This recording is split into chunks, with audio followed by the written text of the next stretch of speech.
Hi, this is Kathy Fisher with Competition Plus Audio Magazine and founder and instructor of the world's very first drag racing school, now in its 26th year. But first, of course, came to fame in the Chi-Town Hustler, and we know as a two-time NHRA Funny Car champion, Mr. Frank Hawley. How you doing today, Frank? I'm doing just great. Tell us a little bit, take us back, and tell us about some of the history and what it was like to run the car back in the day.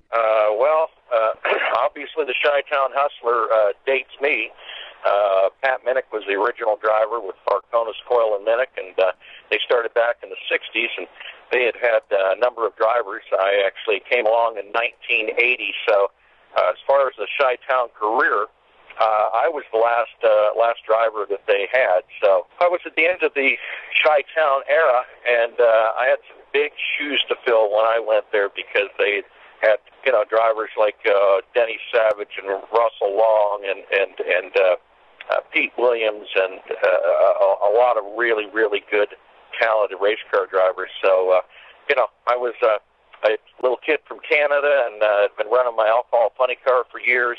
Got a chance to work for Austin Coil and get hollered at a lot because Austin did a lot of hollering in the early days, and but it was absolutely amazing. We started out 1980 and just running some match races and 8-car shows around the country, and over the next couple of years we were running pretty fast and got a little bit of sponsorship and went to a national event, and we were pretty competitive. And along in 1982 we decided to go out to California and we ran the manufacturers race, which was probably the biggest independent funny car race of its era. And we actually won that, went on to Pomona and was number one qualifier and got to the semifinals and went to the Gator Nationals and won, and decided, well, I guess we're going to do some NHRA racing now. So that's kind of how the Chi-Town thing started, and I was there for a number of years, and they were really very, very memorable years.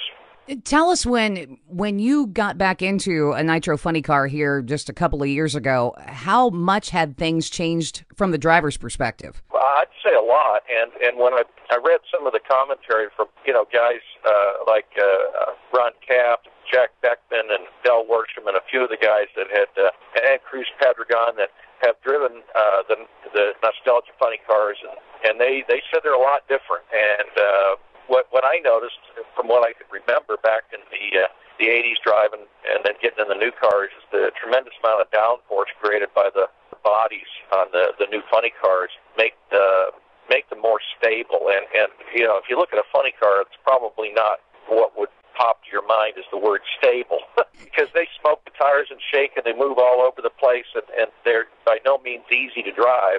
And the best way I've described it is they don't feel tippy. Even if the car's out of the groove and you steer it real hard to get back in, it never feels like the car is going to get light on the back end or roll over or something like fast door cars do.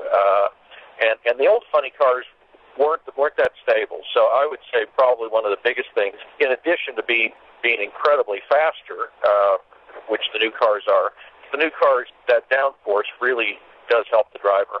Well, you are going to be getting back into a car here very soon, and tell us about what you have coming up. Well, this is one of those things that just happened. It really wasn't planned.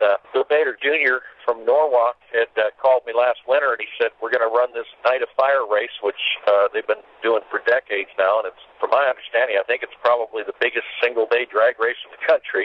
He said he wanted to bring in some nostalgia funny cars, but what he wanted to do is book the best show possible. He thought, what would it be like to go back in time, back into the 1970s or 80s, and go to a race one night where the War Eagle and the Blue Max and Jungle Jim and the Chi-Town Hustler and all of these cars all showed up for a good old Chicago-style match race. And he said, that's what I want to put together. And I said, well, that sounds like a fabulous idea. He said, then one of the cars I want to run is Troy Martin's Chi-Town Hustler.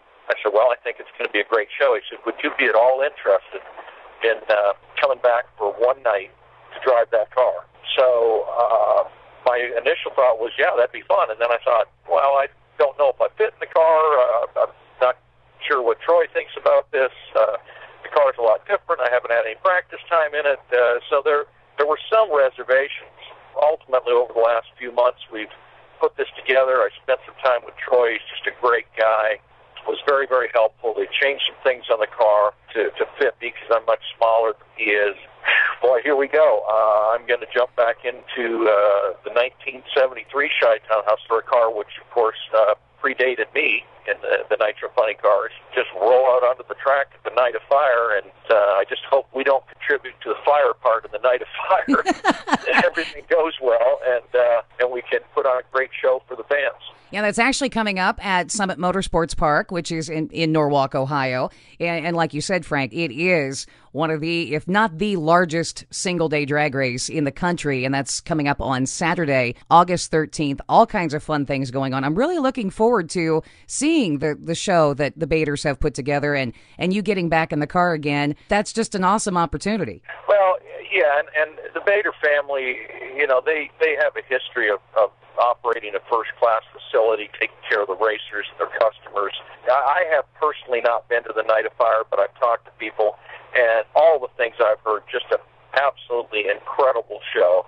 There's nonstop action. There's fireworks. There's jet cars. There's the John Force is going to be there. It's just going to be an amazing example of American entertainment on a Saturday night, and I just want to thank the Bader family for offering an opportunity for me to be a part of it. I'm really looking forward to it. Now, do you know who you will be matched up with in the first pass down the track? Do you know any of that yet? No, we don't have a clue. We'll get there, and I'm sure they'll kind of figure it out.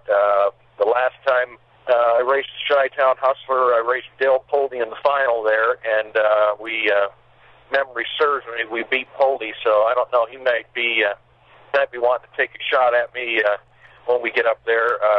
But my good friend Doc Holliday, who I haven't seen in many, many years, is going to be there. And it doesn't matter a lot to me. I'm just looking forward to getting up there and having some fun. Yeah, it is. It's just going to be absolute fun, and it's going to be a great show for the fans, and we can't wait to see you back in that car. Frank, it's going to be awesome. Frank Hawley, look for Frank if you're anywhere in the Norwalk area coming up on Saturday, August 13th, there at Summit Motorsports Park. We thank you for joining us on this edition of Competition Plus Audio Magazine.